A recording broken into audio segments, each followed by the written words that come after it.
A very warm welcome to the third day session of Faculty Development Program. Warm welcome to all the principals, faculties and today's guest speaker Dr. Ramesh Jagadeesan sir.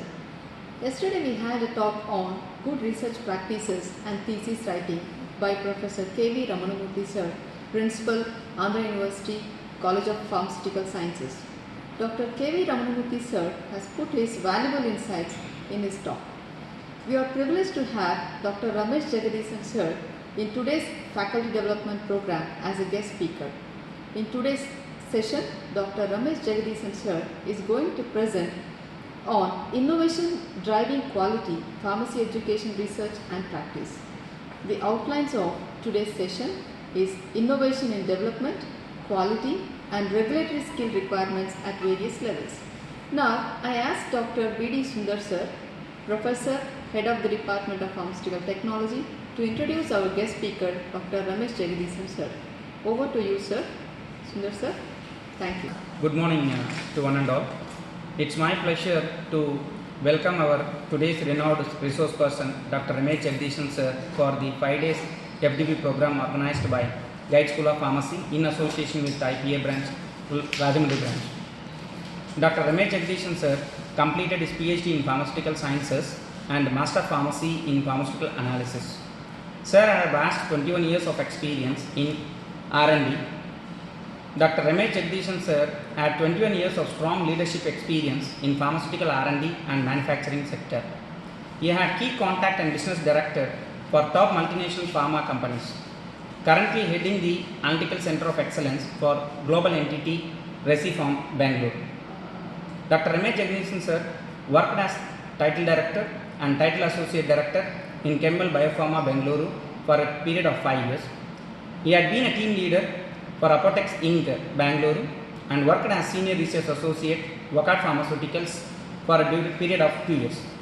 He had been worked as research associate in Aurobindo Pharma, Hyderabad, and I welcome Dr. Ramesh Jagadeesan sir to give his speech on today's topic, innovation driving quality pharmacy education research and practice. Welcome sir. Thank you.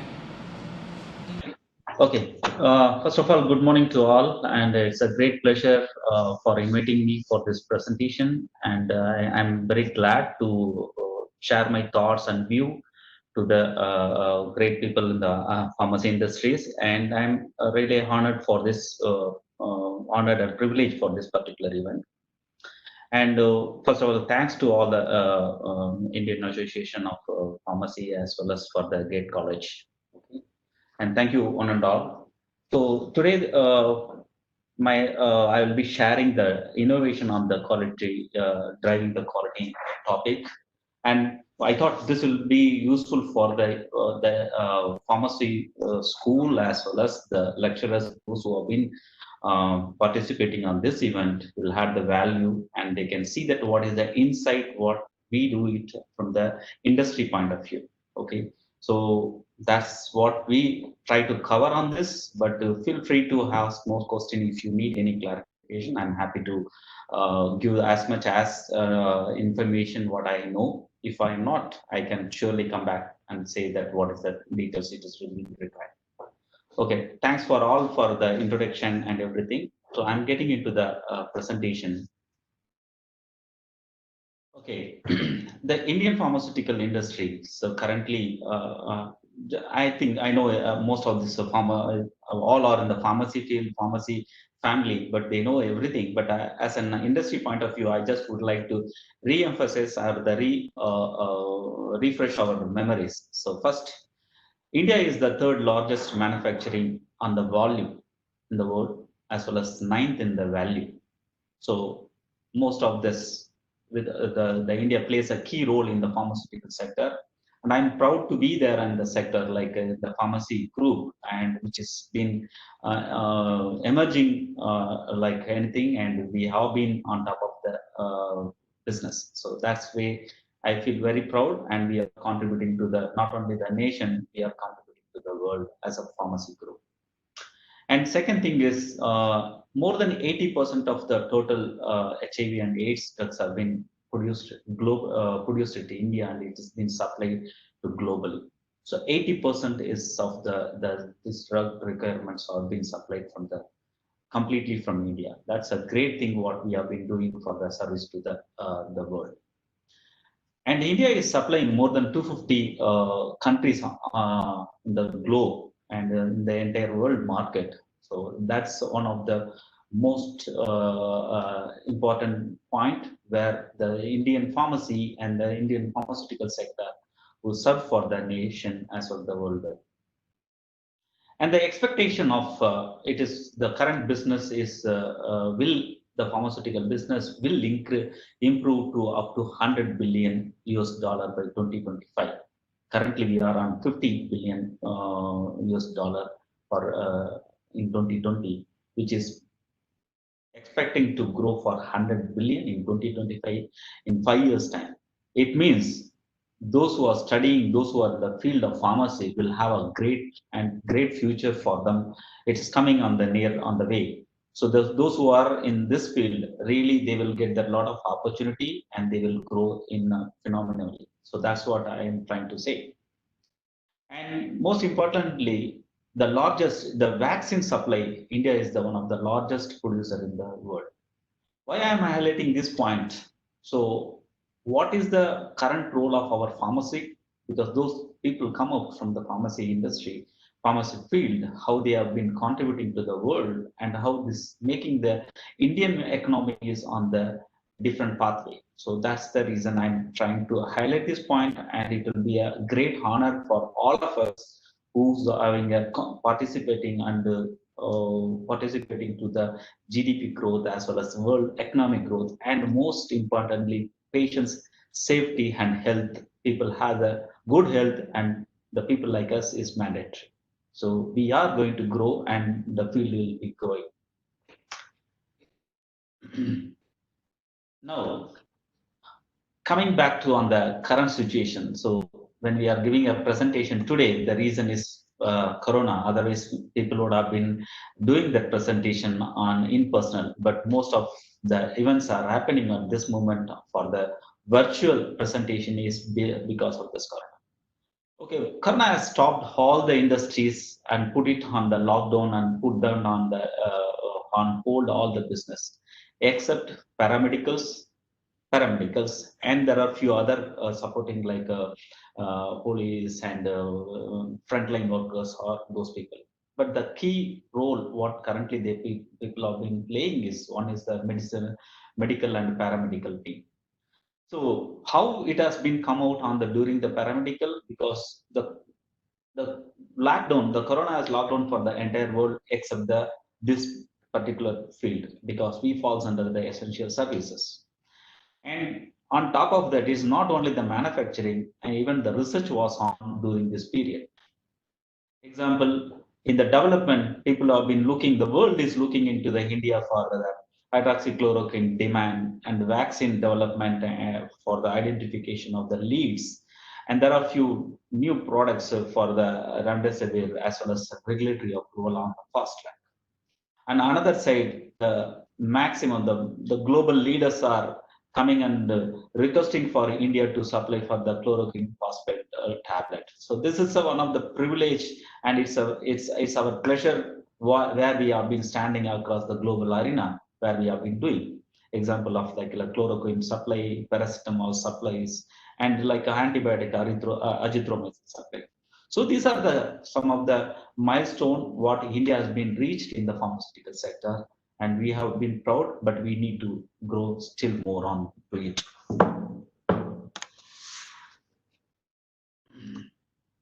Okay, coming back on the drug development, the how the India has got this position and the background why how we have been done this.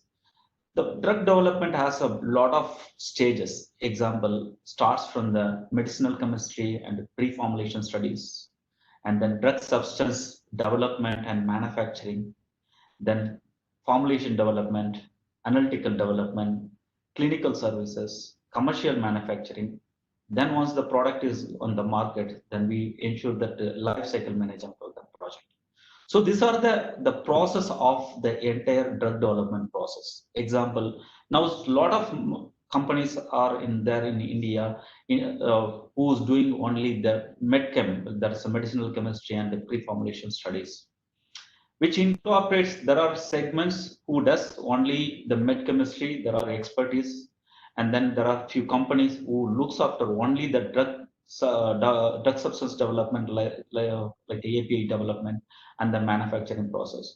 There are plenty of companies who's doing the only the formulation activities, formulation for NDA, ANDA projects, and those kind of things. Then in support to the product development, the analytical services have been playing a key role to deliver the project on time. Once the product is being developed, then there is a sector for the clinical services. And then we have once the clinical services, clinical supplies have been done, then it has been successfully filed and it's been approved, then commercial manufacturing are happening. Once the commercial manufacturing is done, then life cycle management happens. So if you see that the pharmacy, entire pharmacy and the chemistry people have been completely took over this entire field, particularly for medicinal chemistry, maybe more and more on the chemistry people have been involved. But except that, the drug substance or the formulation, other things, mostly pharmaceutical graduates and the pharmaceutical sectors people have been dominating.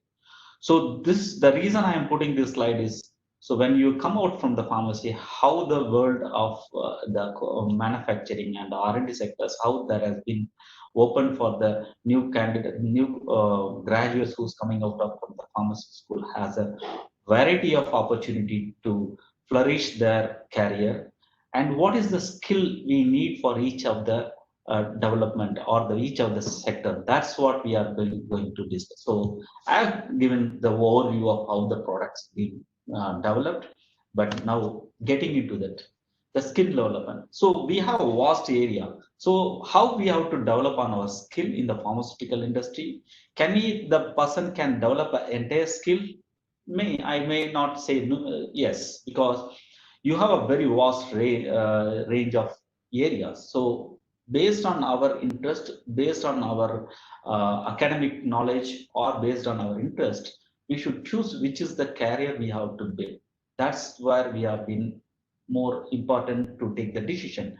And if you have decided the career in which path, whether you are going to be medicinal chemistry or early stage or formulation development or analytical development or quality division or commercial manufacturing or stability studies or life cycle management, then you can develop your skill based on the need, because the skill development is unique skill and you can't be able to have all the skill across. Even though we have been department wise, if you see that you have a department for pharmaceutics, pharmaceutical analysis, chemistry, cognizy, all those things. So the reason being, you need a skill development on particular area for your area of expertise.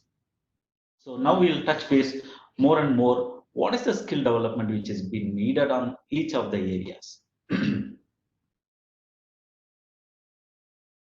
Okay. Now when I'm talking the skill development, I won't restrict the only the skill, as well as we have to bring that innovation in our mindset. What I see that the kids are most innovative people. Whatever you do, we do, they will do in entirely different way. That's a called innovation. And the same thing, when the kids have been growing, I think the innovations have been predominantly there with the youngsters. So they can think, but mostly what happened, it has been suppressed or it has been not tapped to proper way to elevate that innovation into the product or into the and the next level of utilization of that innovation products. So in general, now world is going in different sector, because the pharmacy schools have been good. Even we are doing that the best of our knowledge, best of our available resources, but the innovation. Now, if you example how the pharmacy world or the pharmacy sector, particularly for R&D and the manufacturing sector, how they have been driven by the innovation techniques, like most and more, like the any product now you need to develop, the regulatory bodies have been expecting a quality by design approach. So it is not only the development. Once you develop, you have to ensure you have been build the quality of design, so that in that particular design, your product is stable and it will be delivered in a good process. And the same way, the design experiments, one is for quality design and then design experiment. These are the few tools which has been available for the design experiments. Once again, we use more and more in the formulation and analytical sector. There is a software has come. So people used to do that, the robustness study, those kind of, but this design of experiments give the precise manufacturing process, precise analytical method, precise process validation process. So this is the one currently what the people have been, the regulatory bodies have been expecting from the pharmaceutical industry. So the industry moving in this more and more innovation driven, technical driven kind of sectors. Then example, now the coated pellets for prolonged release and delayed release in addition to the enteric properties. So these are the few additional things that is coming, and the early phase formulation and stability and bioavailability. And then inhalation products, more and more now it has been coming out with the inhalation like a drug deliveries via lungs, via the face mask and the other onset actions, local treatment for the respiratory disease. And then also there are a lot of large molecule drugs like protein therapeutics, vaccine, etc., and delivered by the injections, lyophilization, those kind of. Then there are a 3D printing, particularly for epilepsy and drug spectrum, becomes the first 3D printed drug to be approved by the FDA. So why I am putting these slides? The industry is moving on the innovative product. This, if you see this, all these products have been come within less than 10 years or in the less than a decade. So even though pharmaceutical, they are coming slowly, the pharmaceutical sectors have been slowly elevating on the innovation front as well as innovation technology front. And people are moving more and more on automation. So my point of view to the pharmacy world, particularly the pharmacy schools, I think we need to improve ourselves based on the demands from the pharmaceutical sectors, pharmaceutical manufacturing as well as research R&D, those kind of things. Because when we groom the students in that current requirement, it will be easy for the students to get into in the industry and get adapted to that. So that is the area. So to get this information, we have to get into the innovation. The innovation, one is the innovation, and second one is acceptance of the innovation and adaptability of the new trend of techniques. So these are important for us. Okay, coming back. So which are the areas where we have to do for and what to be done? Example, but the skill, when we say the skill development, only one skill is good, but one particular specific area could be the good, but we need a knowledge on the entire product development. If you are in the pharmaceutical and you are in the manufacturing sector or you are in the R&D sector, what is expectation is you should know about what it is, where it is, the life cycle of the product development.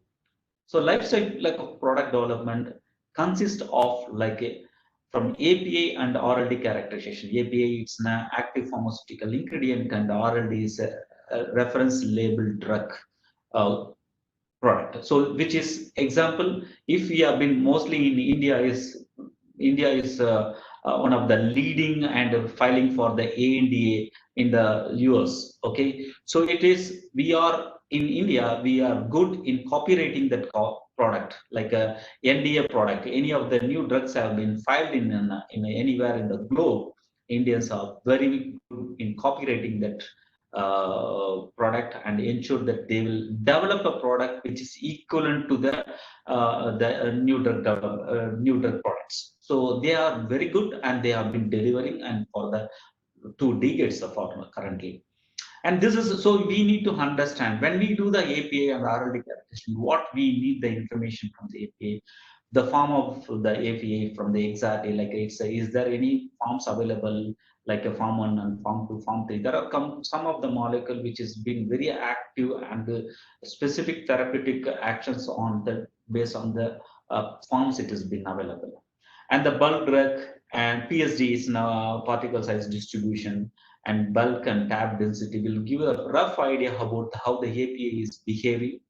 And then a degradation pathway, most important this one, because when the products have been developed, the APIs have been developed, there is each path there has a degradation pathway. So we need to understand those kind of things.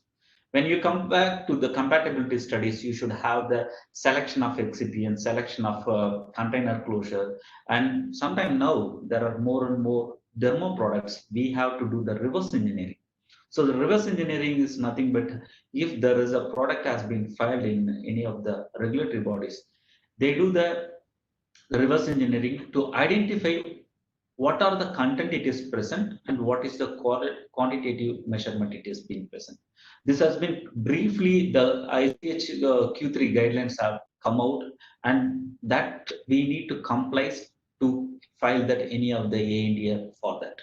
So the reverse engineering techniques are becoming hot cake in the industry, and people having knowledge on the reverse engineering have been highly appreciated for the pharmaceutical industry.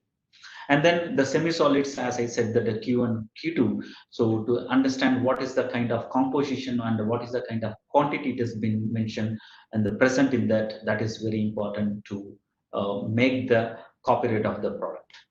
And then prototype development, when you come back on to the development of the product, you have to ensure that the prototype developments have been made based on the compatibility study data, and then you do the method development, like method development for assay, dissolution, degradation products, and content uniformity.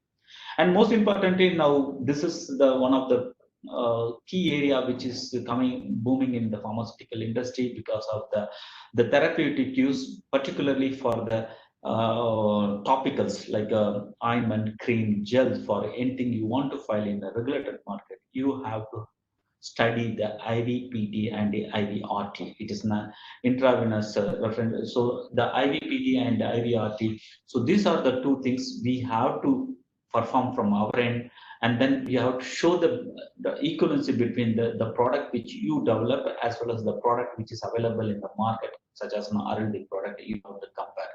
So then only we can be able to show the equivalency for submission of the document. And then once the prototypes have been done, then a final product and prototype and scale up. So the prototype R&D has been done, then scale up will be done in a commercial area to increase the volume, the scale up, and then process validation to be performed.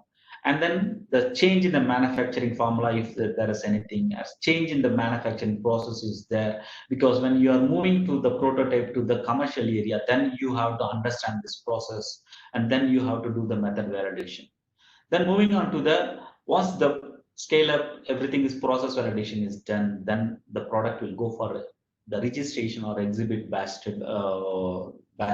manufacturing, where based on the regulatory requirement, you have to make the 3 batches and put it onto the stability, and then you make the study for the six month. Once the data of stability studies have been compiled, the data, then you submit to the regulatory bodies. Then regulatory has the queries on your submission document, then they will come back, then you have to give them. During this process, they also will see the photolytic stability, and then freeze-thaw stability and transportation stability. Since the product will be manufactured anywhere across the globe, and it will be distributed across the globe. So in that case, you need to have this photosensitivity as well as freeze-thaw and transportation study. Once the product has been done, it has been in the market, then we have to make it the commercially viable site to transfer this formulation as well as analytical method, and then you make the commercial manufacturing. So these are the key area. Anyone can be able to develop the skill set for everywhere? Is it required? No. We should have the knowledge on the entire area, but you can be an expert in any one of this division. If you see in any of the R&D sector or in any area, there are people whose expertise in the API, and then whose expert. There are some people who have been very much expertise on the compatibility studies, and there are people who are expertise in the prototype development, like a formulation development. and analytical development. Then there are people who's having a technology transfer expertise and then commercial expertise. So why I am putting this area, when you are getting graduated from the school or the pharmacy school, you have to choose which is the area based on your interest. When you develop your skills on this any one of the sector, then it will be easy to go and tap that particular specific area. Otherwise, in general, we complete the graduation and go there and we ask whichever the positions open, we'll get into that. That is previously we used to do. But now, if you make your own skill development, this specific areas which will add a lot of value and you will be get a lot of benefit out of it, and you can be an expert on that particular example. How this innovations are been driving from the in the quality front, because most of the things like making quality product is only possible forward thinking and innovative mindset, because now the traditional methods have been slowly is winding off. Now people have been coming with a lot of innovative products, and those innovative products can be achieved only for the forward thinking. It is not that current requirement. We need to think about what the industry is looking for, the or the what the current requirement, or next 5 years what is the requirement, or next 10 years how this project will sustain. Because today you launch the product without any innovation or any latest technique, your product will get old. So then there is a competitor will come, then they will have a much advanced product. Even the drug will be same, but the presentation will be entirely different. In that case, you need to make a product, making a quality product for the forward thinking and innovative mindset, and close monitoring of technology advancement. This is the one of the things where most of this are missing out at this moment. That's what I feel it. Maybe because previously the colleges are not that, but now I see that a lot of improvement and a lot of emphasis on the college side to improve their quality of work as well as quality of teaching everything. So in the same way, we have to closely hunt for the what is the technological advancement.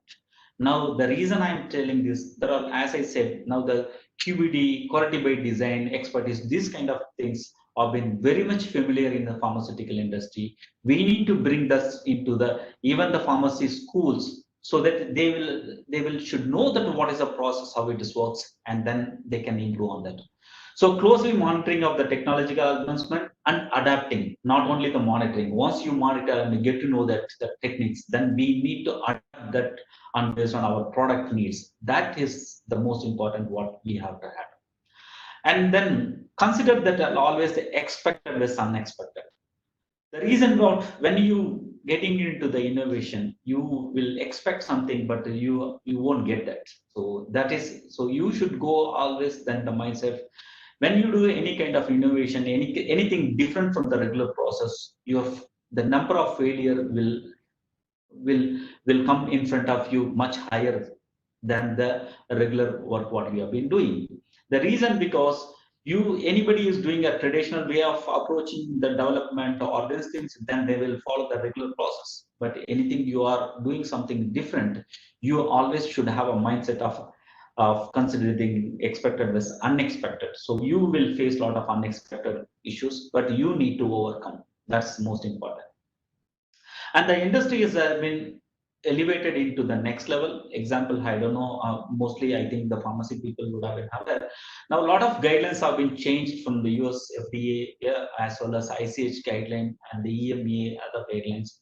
Now the elemental analysis. Now the elemental analysis was previously is being tested only for the drug substance. All the 24 elements like a class A, class 1 and class 2A and 2B and class 3 elements. So there are total 24 elements which has been only monitored in the drug substance are the excipients. But now the regulatory bodies are asking these elements to be checked in the finished product. The reason being is because sometimes the excipient and the metals have been, or the excipient or the finished product, excipient and the APA, they have having a high level of elements, and it has come into the finished product, and it is having a direct impact onto the patients. So that's the reason now all the regulatory bodies has made that the element analysis is mandatory for the finished product. Okay, how it is now? How if it is the elemental analysis have been tested by using like the old techniques like atomic absorption spectroscopy or ion chromatography, but now we have to do for 24 elements. How we have to do it?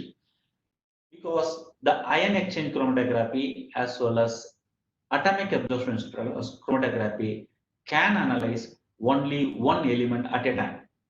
So if you have to do for all 24 elements, then you need 24 times. You have to change the detector and you have to make that all those things. So it is a time-consuming process. So how now?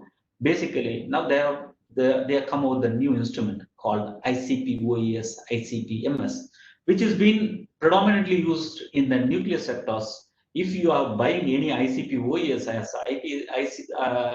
MS, you need to get the authentication from the US government. So the instrument which are being used for atomic sectors or the nuclear sectors, those instruments have come into the pharmaceutical sector. Now they are using all the ICP-OS, ICP-MS instrument. ICP-MS is it's a mass as well as OES is another detector. It's only the detector variation.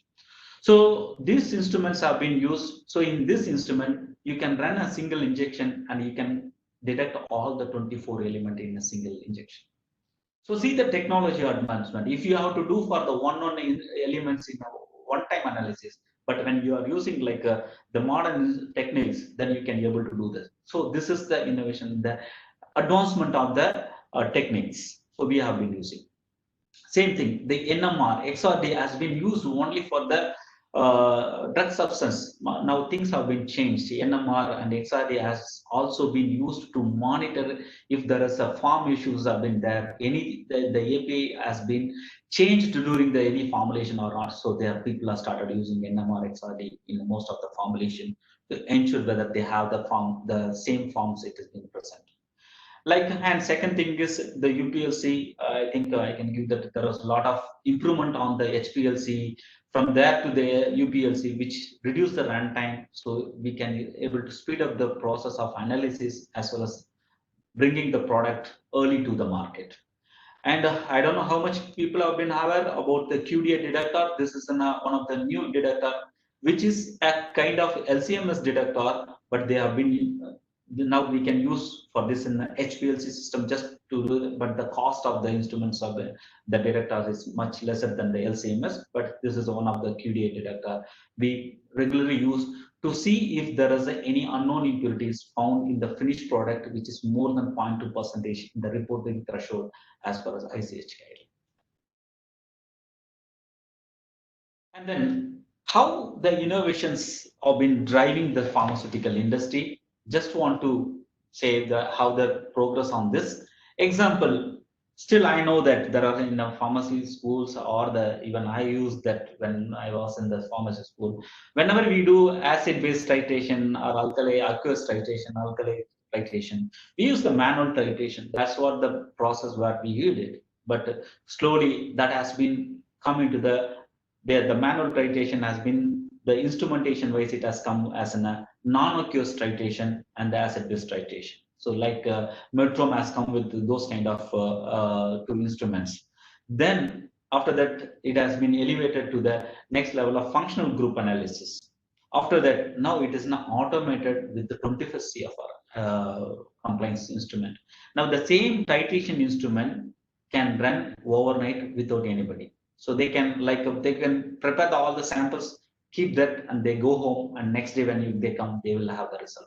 It is a kind of HPLC. So these are the way how that manual titration to the automated titration with the 21st CFR compliance. This is what the innovations have been driving into the right path, and we need to keep upgrade ourselves to sustain in the market as well as sustain in the industry, and bringing our product to the market to the early, we need to adapt all this process into this. And even next level like HPLC. So far what we have been used are some of the colleges and everywhere we used one of the HPLC. When you see the previously we used the HPLC with the super specifical forest particles, as well as if you see the previously we used to have for 10 micron columns, and then typical runtime of 30 to 90 minutes, and we use the detector which is having a low sensitivity kind of detector, and then the resolution, those kind of things, it was low. And then in general previously per day we can able to do only the 6 sample analysis per day, but slowly those has been elevated into the next level. Like UHPLC has come, that has been changed from the sample analysis from 30 to 90 minutes to 15 to 30 minutes, and then the sensitivity has been increased and the optimal and the resolutions have been better. And then UHPLC people have started using at least delivering about 10 samples in a day. Now, most of the modern labs and industry, pharmaceutical industry, has a UHPLC, HPLC, UPLCs. So this UPLCs having, if you can say, they are using only like a 1 to 3 micron particle size, whereas we used to have a 10 micron. Now currently we are using 1 to 3 micron columns, and the runtime is in general 2 minutes to 10 minutes, anything in the 10 minutes you have a bigger. I'm telling the 10 minutes in the worst case. In general, most of our runtimes for by using UPLC will be 2 to 4 minutes. That's a maximum.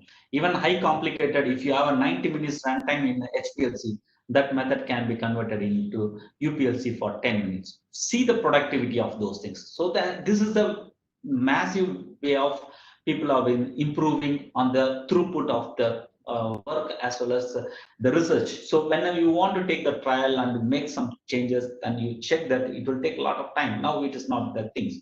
You have a good instrument, you can get the result in a few hours. And the sensitivity has been tremendously improved. So now you can be able to see that impurity which is less than 0.01%, and then resolutions are higher, and then throughput for it's per day minimum of 15 samples you can be able to analyze it by using UPLC. So if you see that it is now almost 3 times the throughput has been increased. So the world is moving that. We don't know next what it is going to come now.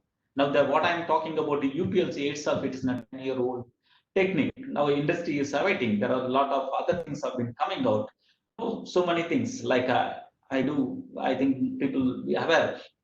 There are instruments are coming with the Raman spectroscopy, the FTIR with the Raman spectroscopy. But now Raman spectroscopy have been coupled with so many other instruments where you can just read and do, without doing any sample preparation, you scan and get the results. Things have been changing. People are going to get into that mode. So basically, we need to upgrade for the latest technology, and then adaptability is needed for us to be there in the field. And okay, and then the innovation drives, because so far on detector, even for any of the instruments what have been you are using it, so far we have been much familiar with UV detector and sometimes PDA detector, but apart from that, a lot of other detectors been there. We studied in the book, but we have not practically witnessed much. So RI detector is a universal detector, because now the competition on the product and the range of products are coming out. It is very challenging, so that most of the drugs does not have the right chromophore into it. So when you don't have a chromophore, you can't able to use the UV and the PDA detector. So people are going into the RI detector. It's a refractive index detector is becoming a universal detector. And then fluorescent detector has been used more and more molecule which is having a fluorescent properties. Then QDA is becoming an orthogonal technique to identify the unknown impurities in different formulation process. So these are the things coming. Now what is next? There is a new detectors, corona detectors come. So it's not coronavirus, it is a corona detector which has come for to identify different analysis to do that. So industry is evaluating in a different sector, and a lot of new techniques are coming, and we need to adapt on that. Okay, so with that, So these are the analytical. Now, when we are approaching on the development, what industry is keeping that in mind when they are doing the development? When yesterday I saw that Dr. Murthy's presentation, so he was giving a lot of valuable suggestions how to during the different stages of the project, how we have to understand what is the importance. So this is one of the classic example where for the method development. So in an industry point of view, when we develop the method, what we keep it in the mind, what is required, because there is a previously we used to develop general methods like a traditional way of development. We check that some buffer and see that how we can able to use and choose that randomly column, put the C8, C18 or the phenyl column or cyano columns. Then you run the system. Then you try to see how the peak has come out of this. Now things has been changed. We go with the QBD based analytical method development. There is a software which is available. When we are doing that, you have to put that what is the chemical name, what is the molecule property, how it is, those things. Then there is a kind of we derive that based on the few initial trials. Then we put that all the results and it will give some kind of conclusion which is the column will be suitable for this chemistry and this mobile phase and this kind of columns, what will be a identical method can be. So this is when you develop, then you have to design for the experiment. So this is helps us and to ensure that your method is most robust and rugged. And then the innovation approach developing on high quality and robust and transferable methods, we keep it in mind. And most importantly, experience in troubleshooting. So there are four premises. So you need a experience and the innovation, the speed and QBD, the technology, what you have done. So these are the four pillars. When we develop any product, we keep those into the mind for the product development, for particularly methods. Same thing on the method validation. So our aim is to have a stability indicating method, but it will be executed under strict GMP environment and the compliance with the quality response and the faster turnaround. So when you get into the pharmacy field and in the industry, the speed is the one what we have been looking into the most of the industry, because if you see that even the current scenario, the corona requirement, everybody is working on the pharmaceutical industry. Those who are going to come, they are going to get more succeed. So it is not the innovation as it's nothing. It's the innovation will have to drive for to facilitate the product to bring onto the market as soon as possible. That's a goal for the most of the pharmaceutical companies. And then even for the pharmaceutical schools, I think be not only the techniques, if you are getting into the analytical field or any kind of quality control sector and quality sector, we need to get trained on the instrumentation software too, because there are a lot of knowledge availability on the software. Nowadays in industry, nobody is using any Excel or manual calculation. Everything they will be using the custom field calculation. Any software you use for the HPLC or LCMS, anything, there are details, the calculation can be done within the software. So in that case, we need a lot of training for the people to get into this. Okay, and then stability studies. So I don't know how much, because just want to emphasize anybody is completing on the pharmacy industry and they are coming to the pharmacy, they are coming to the pharmaceutical sector. There are more than 20 to 30% of job vacancies available only on quality control and stability studies. The reason for this area is where you can develop that. If the students can develop the skills on the stability studies on this area, the opportunity in the pharmaceutical industry is more than 30%.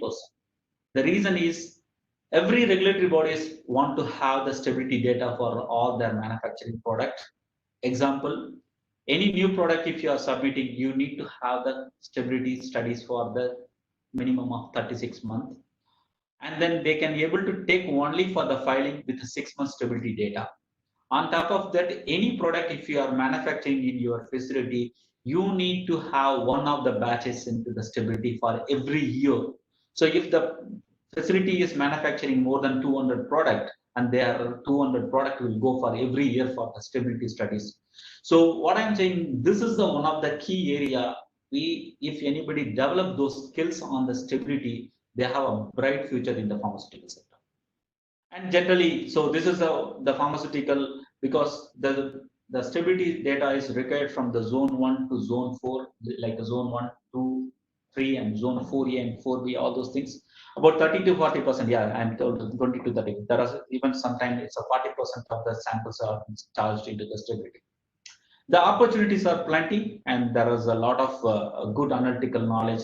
People always, the industry is hunting for them, and developing a skill on this sector will benefit for the people to identify the right career in the pharmaceutical industry, as well as the sound knowledge and various guidelines on the stabilities, particularly a lot of bracketing and matrix.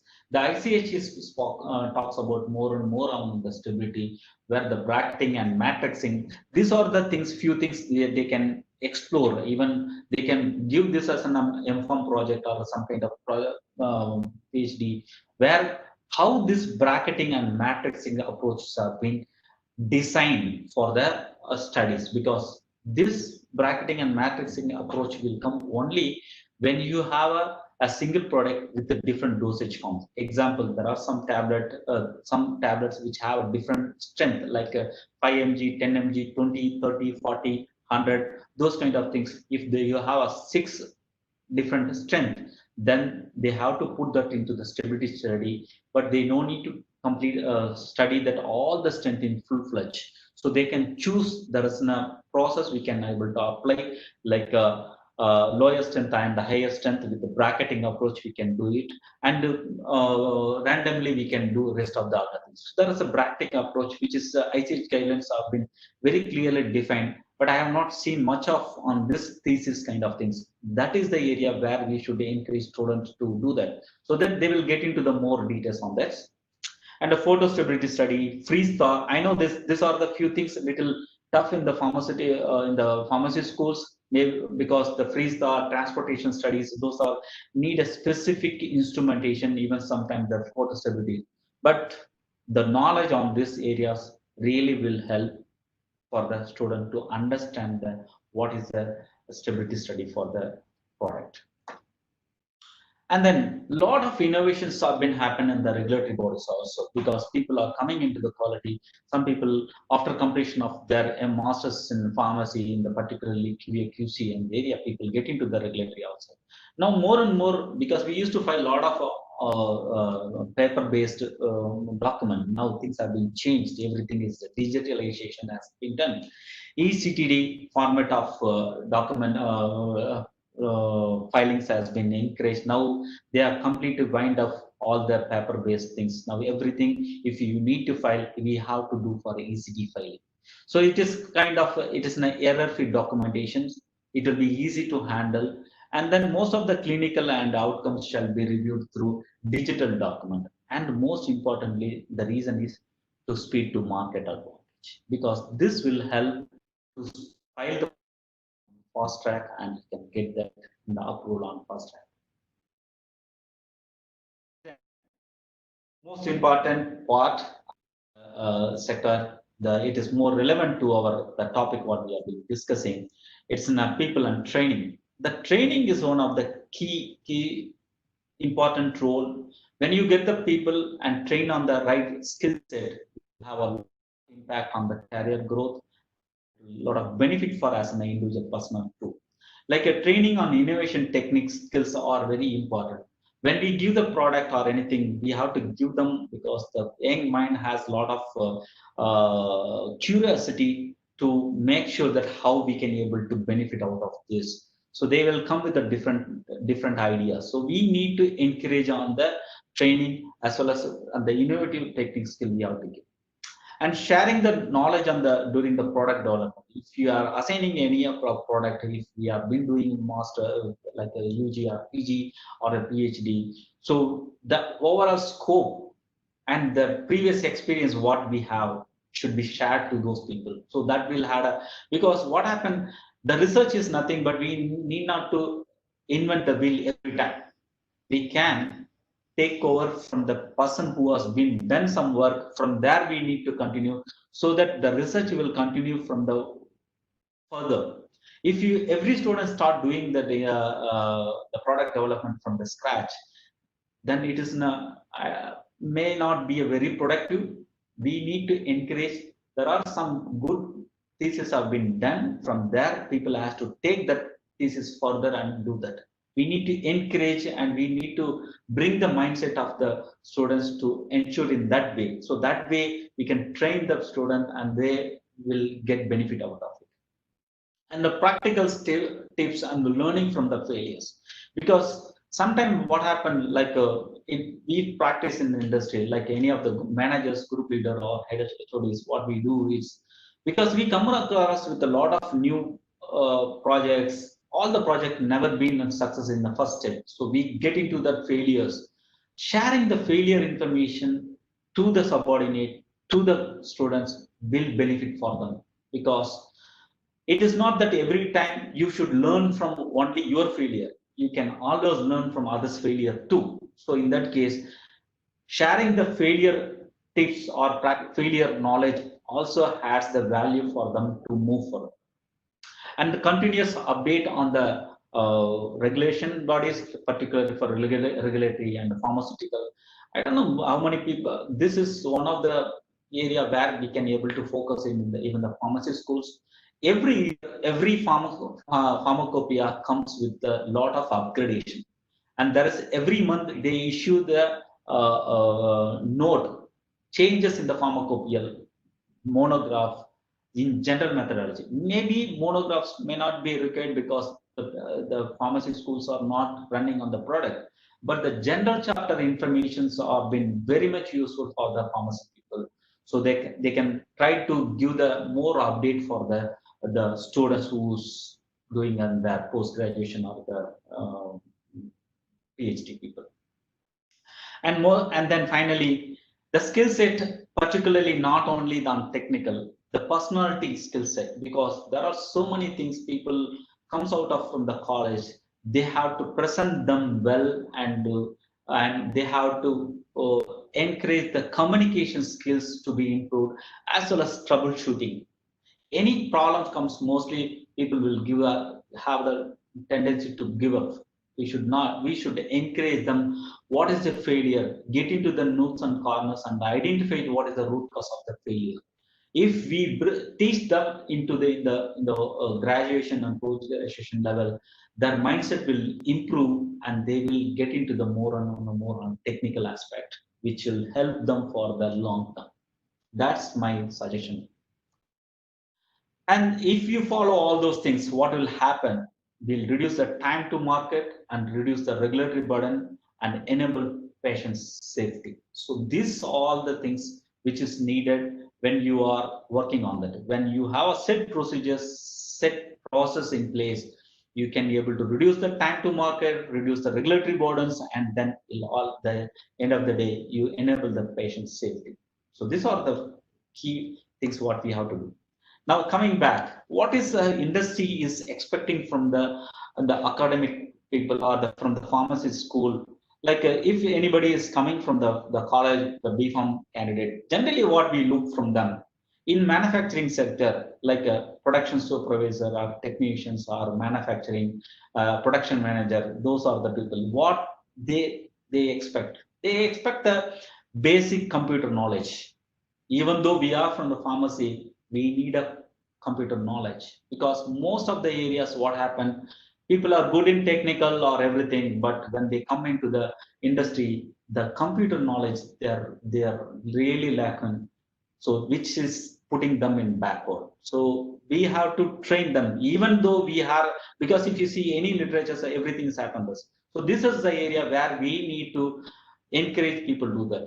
Then most importantly, the listening skill, because people come from the college, they will, when you talk, even you won't finish by the time they start responding to you, then they're trying to do the train fast. That's not the thing. So we have to train them on the listening skill. This is a few things when you have to be there in the industry. So listening skill has to be improved. Then ability to handle the pressure. Mostly people coming out from the their area, if there is a pressure in industry means there is a pressure. You without in the nowadays I'm hearing that even the pharma schools are having the pressures. So in that case, the handling of the pressures are very important, and attending to the details, attention on the details. If they work on any of the thesis, any product, or any of the experiments, we need to ask them to put their attention in the micro details. We need the details will enable for that a better future. And the technical knowledge, when the technical knowledge will come only not only through the books, when they execute the experiments, will have a lot of technical knowledge. So we need to tap that. And the analytical skill, when they are giving any of the task, they should analyze themselves what we need, what kind of expertise we need, what is the they are expecting from us, and how to approach, how to handle the results, or how to interpret the results. So those things are being very. Then project planning skill. When there is a task is given, we have to drive how many days it will take, whether our what and all the instrument is required, what and all the facility is required. So kind of planning is important. Then transformable skills. So when there is something is in a paper, then we have to bring it out into the practical. So the knowledge of execution is very important. So these are the few things what we expect in the manufacturing. On quality control, what we expect, that when people are coming into the quality control like analyst, chemist, or research associate, quality assurance, or regulatory bodies, or the stability studies, those kind of things, we look for like analytical skills. Like if you are in QC or analytical development, you need analytical skills and knowledge. If you are getting into the regulatory, you need the regulatory basic regulatory knowledge. So what and all it is there. And then pharmacopoeial knowledge is very important when you are working into the quality. So you should know at least how to look into that. If you want to say if there is a monograph, how to go on. If you are talking about general chapter, how to go and see that in the pharmacy, the pharmacopoeia, because the pharmacopoeia books are more than 1,000 pages. When we say, then we should be in a position to get into the pages. Okay, so that is important. And the technical knowledge and calculation skills, when we have been giving that how, what is the ppm calculation, ppb calculation, when you do the assay calculation, potency calculation, these are the few things as to be developed during the school pharmacy schools. And then once again here also the transformable skills. So this is the one thing what we look for the pharmacy graduates. This changes for the masters and the PhD students. In general, in research and development, because the research and development and manufacturing, like what we look is knowledge and excipients and the compatibility studies, chemistry, and the unit process knowledge. Those kind of things in the R&D side, we need to have what is the excipient, what is the different grades of excipients, how those grades have the impact on the formulation, as well as the chemical compatibility of those things in general topics, and then the unit process knowledge. These are the skill what we look into the R&D side. The same thing once again in R&D, analytical development or the quality control side, analytical, regulatory, pharmaco calculations. These are the few things what we will be looking from them. And most importantly, whatever we have given the previous slide, this is like listening and the technical, and then basic knowledge on the computer, which are very important for most of the people. Okay, with that, my summary on this, the presentation on today, the innovative skill with the knowledge of product development cycle helps to overcome the complex challenge. So knowledge, when we are in the pharmacy, we should learn, we should understand the overall product development, and we should focus which is the area of what we want to get involved. So this will, so that we can keep improving our skill on that particular sector. Then technological advanced skill can improve time to market for the product. When we get into the industry side, the time is the key. So market for the product, time to market for the product is very important role it plays on the delivery of the products. And a defined and systematic process skill will enable efficient and timely delivery. So when you are getting into that, you have to have a very defined and systematic approach for the approach skill. The systematic process skill is important to deliver the product on time. And training and strong quality skill will ensure the compliance of the product and minimize the regulatory queries.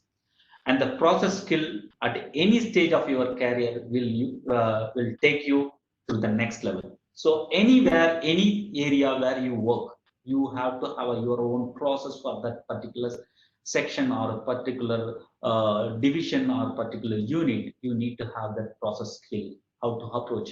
Surely that will help you to take you to the next level.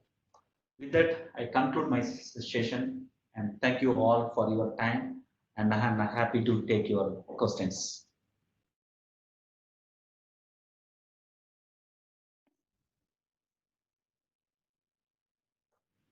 Thank you, sir.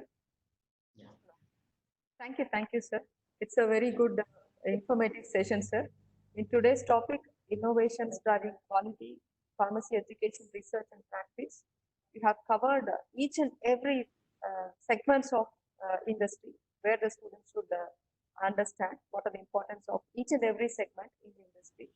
And it is very delightful that you have given that status of Indian pharmaceutical industry in global market service. That contribution is very well explained, sir. It was very happy to listen to that Indian market share.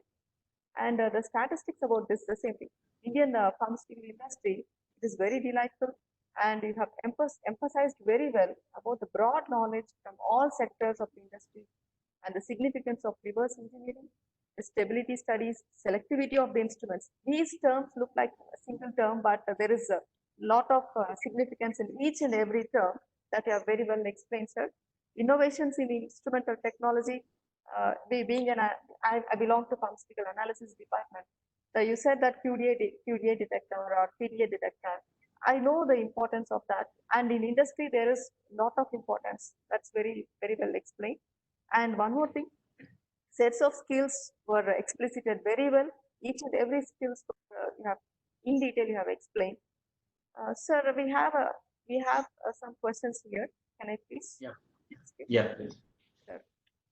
Sir, first thing, slide number 19, there is an image, sir. Yeah. Can you please look at that? Slide number 19, there is an image. It is my personal doubt. What is that Yeah, yeah. image? Please. Slide number 9. 19, sir, 19, 19. 9. Okay.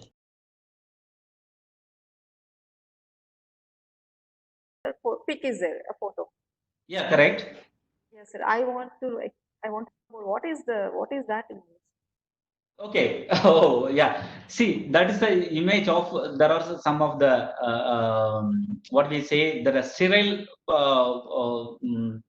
products or the sterile diluent we use for the some of the products. So I just put that as an sterile images. That is. Sir, the questions are Yeah. skills in particular are required for an analyst in pharma industry. Yeah. Which skills are in particular are required for an analyst in pharma industry, sir? Okay. Okay. For analysts, the pharma industry, the requirement is, as we said, very simple. One is because when the people are coming from the pharmaceutical school, what we expect is, because more and more we may not expecting the ground practical experience, but more on the theoretical. But nowadays the industry demands to have a lot of knowledge, at least of the whatever I said, that there is we need the technical knowledge. So example, when we say what is acid base titration or the Beers-Limber's law, those kind of information, how that has been practically been used. Example, if we are giving some kind of a study to see that what is the maximum lambda max, you have to measure that compound. It's a very simple. So you have to use the PDA and you have to the UV inject, and then you scan and you find the lambda max. then what is this kind of lambda max? Why it has been said as a lambda max? So this kind of basic information what we will be looking from the student, and most importantly, if they have any experience on the instrumentation utilization, will be adding a lot of value for them. So we give the preference for that, because when the people are coming into the industry, we look for, there are five things, very simple. So one is the good communication and the knowledge on the computers, on the technical, and the personality development, particularly the communication, listening skill, those kind of things. These things will help us for the to drive the people into the next level. Example, in pharma, in our department, what we do when we take any B Farm, we generally, since I am from the R&D, we don't take a B Farm people, but we take the M.Pharm and PhD people. Still, we give them as for the 1 year training for them. Whole year we'll be sending only for the training. So we train them on all these aspects, like from the literature search to how to handle the papers, how to handle the instrumentation, and we give minimum of 3 to 6 months on the HPLC training. So we take them only after 1 year, we put them into the action. Otherwise, if we can able to reduce this time from 1 year to 6 months, we'll really happy, because for that the student has to be an appropriate to have the right knowledge on the instrumentation, will help us to better utilization. Yeah. Sir, is there any online tool? Is there any online tool to get trained like this, sir? I mean, before, see, the industry people, they should not waste their time. Their time is very precious. So if there is any online tool, so that some basics they can learn before they enter into the industry. That would be for the Yeah, good question. better youth also. See what happened nowadays. What I saw, that there is a gap between the pharmacy schools and the industry. Okay, the reason is the industry's expectation is like this, and the pharmacy schools, they focus on that only the technical, the practical knowledge may not be, because it's a very practically it's not viable. But there is a bridge. We need the bridge between the pharmacy school and the industry. That's the kind of what I have seen. There are a lot of the training consultants has come into the things. They try to give that what is the expectation from the industry, but even though they give that, once again, that is a theoretical knowledge. There is no practical knowledge it is available. And currently, yeah, we too agree, there is a because that gap we have to fill.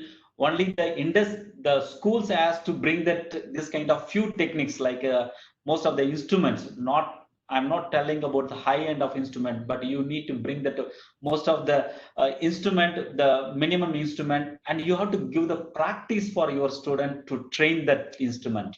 So that is the only way where you can able to bridge that gap. Sir, thanks, sir. One more question is there. Yeah. Recently, which type of molecules are used in research? Recently, which type of molecule? Molecules or in research? Okay, see, it is not only the molecule. I don't say it's a molecule. We work in a therapeutic side. So, example, we work for more and more. Now the thing is in a flu. Any kind of flu, people have been started working on that flu therapy, and then there are a lot of, previously people used to work for only the antibiotic sectors. Now things have been changing. There is more and more the emphasis have been coming out on the vulnerable disease. Okay, so those kind of sectors, and currently oncology products have been the target for most of the areas, because we won't say as this molecule we are working, that molecule we work on the therapeutic areas. So when we work, because we don't know what is that molecule it is going to come out, even we don't know. So when we work on a research based on that, we'll come out, but we focus on the therapeutic rather than the molecule. One more question. Is there any add-on programs? Yeah. Is there any add-on programs the students should upgrade before applying for a job? Yeah, exactly. So that's important, because there are two ways it can be facilitated. One is if there is an institution or any kind of anybody, because what happened, the companies which is having a research oriented facility, they won't entertain the students to come into the facility because there are a lot of because we do face the same problem because it's in a we can't be able to blame it's in a the students have been we can't be able to follow so many people in the R&D center and everywhere there is no about the product details. So in general, they won't entertain to that. But what I have heard, there are few small industries where they have giving us a small training for the academic to get to know that because now that also because if one or two people are there then there is a big queue of pharmacy schools want to train them their own students, so that's a big concern.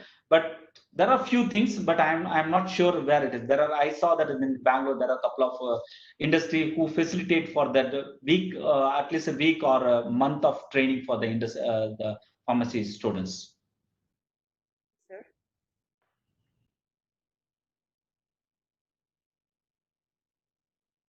One more question. Yeah, please. Where do we get the updates on regulatory and pharmacopoeia changes? Okay. See, the pharmacopoeial updates, if you see that, because we used to get for the, and the more and more, we use the online portal for the pharmacopoeias. We have a like USP, EP, Indian pharmacopoeia, everything. There is a publication, it comes on the website itself, in the pharmaceutical website itself, like individual pharmacopoeial website itself, there is an update. So they release a kind of note. Okay, I can share that information if you want. I can share the link for that. Okay, sir. Please share Yeah. it. Sir, one more question. Yeah, Can please. PharmD students get a chance of collaborating with pharma industry in clinical trials of products? Pharmacists to see PharmD people, because this is the one more thing, because most of the BABE centers, okay, so they have their own projects. Okay, they won't be running on their own, and it's a very much of a cost incurred business or the center, because in BABE there is a very limited who's working on the research front. They are more and more on the commercial front. Okay, so in that case, it's now very tough to have a collaboration for the project, those kind of things. But I think there are few people we can be able to suggest for the training, but not for the overall as an training for the entire team. That will be a difficult for them also to manage. The last question, sir. Yeah, please. Any specific training centers for students to learn the industrial knowledge? That's the question, sir. Specific Okay. centers So asking. yeah, good question. So actually what happens, so there are, see, you need to have a collaboration. That's most important. If you are an institution, you need to have the collaboration. That's the big, most important, because example, every industry is busy on their own. So they are even though I am in the pharma field for last 21 years, but last 3-4 years only I am just coming into the kind of guest lecturing all those, because we have our own set own procedure to get into that.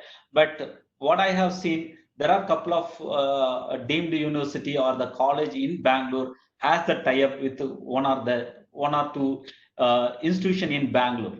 So I see their students are going and executing their thesis work and then project work on a regular basis. So it is a kind of how much you have, because there is no separate center that they will give for the training for all the M.Pharm or PhD people. But as an institution, you need to have a collaboration with some of the sectors like industries. That is the ideal way to groom your own students. Thank you, sir. Today's talk has provoked so many thoughts for innovation to cope up the quality requirement of industry, sir. Thank you. We thank you for sharing your valuable time with us, and we had a great pleasure staying with you, sir. Thank you so much for sharing all your expertise with us. Thank you so much, sir, once again. Thank you. And Thanks a lot. Yeah. with this, I'm going to end the session, sir. Thank you. Tomorrow, Dr. S. Sriram, sir, he'll be going to present a talk on principles of problem-based learning in pharmacy education. So participants, tomorrow sharp 10 a.m. we'll start the session. Thank you. With this, I'm going to end the session. Thank you so much for patient listening.